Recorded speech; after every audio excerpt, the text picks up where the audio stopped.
In the Gospel of John, the theme of light and darkness is prominent from the very beginning. You may recall in the prologue to the Gospel of John, in chapter 1, verses 1 through 14, we hear what has come into being in him, meaning the Word, meaning Christ, was life. And the life was the light of all people. The light shines in the darkness, and the darkness did not overcome it. And then in verse 9 in chapter 1, it says, the true light which enlightens everyone was coming into the world. And this is, of course, referring to Jesus. Then in John chapter 8 and John chapter 9, Jesus refers to himself as the light of the world. And interestingly, in John chapter 9, which is that whole chapter is the story of Jesus healing and restoring or giving sight to a man who had been born blind. And in the beginning of that chapter, we hear in verse 4 something very important.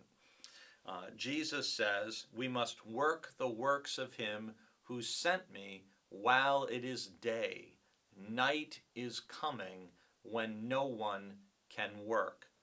Now, this doesn't mean nobody can work a job at night or no one can work a swing shift. That's obviously not what Jesus is talking about. He's talking about that while he is there and doing his ministry, it is light. But the time is coming. The time will come when night comes and no one can work, when Jesus will no longer be able to perform these miracles because the situation is going to change. And that's in John chapter 9, verse 4. And in the passage I encourage you to read for today, which is in John chapter 13, verses 21 and following, this is when Jesus is troubled in spirit, and he looks at the disciples and says, very truly I tell you, one of you will betray me.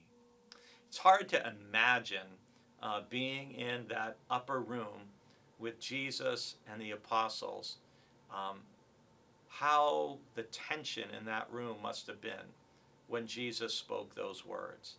How could someone who had walked with them, traveled with them, seen Jesus perform all kinds of miracles, heard his teaching, how could one of them betray him? And as that passage unfolds, I encourage you to read it. It turns out, of course, that it is Simon, Judas, the son of Simon Iscariot.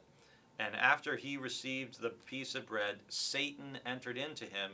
Jesus said to him, do quickly what you are going to do. And he leaves. Judas leaves.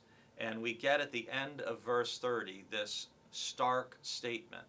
So after receiving the piece of bread, he immediately went out, and it was night.